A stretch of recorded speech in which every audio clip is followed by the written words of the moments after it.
Už nikdy nerob túto chybu pri používaní klímy v aute. Môže ti spôsobiť nepríjemný zápach, zdravotné problémy a dokonca aj častejšie návštevy z servisu. Pozeraj ďalej a ukážem ti, ako sa tomu jednoducho vyhnúť. Väčšina vodičov spraví presne toto.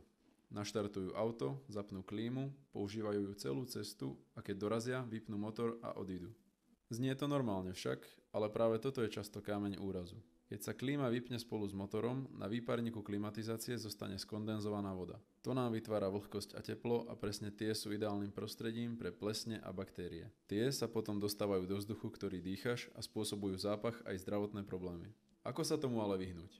Vypni klimatizáciu ešte počas jazdy, ideálne 5 až 10 minút predtým, ako vypneš motor. Počas tých pár minút prúdenie vzduchu výparník prirodzene vysuší a kde nie je vlhkosť, tam nemajú plesne ani baktérie šancu. Ak to začneš robiť pravidelne, tvoja klíma ti vydrží dlhšie. Nebude zapáchať a ty si ušetríš nielen nervy, ale aj peniaze za čistenie. Ak sa ti tento tip páčil, nezabudni sledovať náš profil. Máme pre teba viac užitočných rád, ako sa správne starať o svoje auto a užívať si pohodlnú jazdu bez problémov.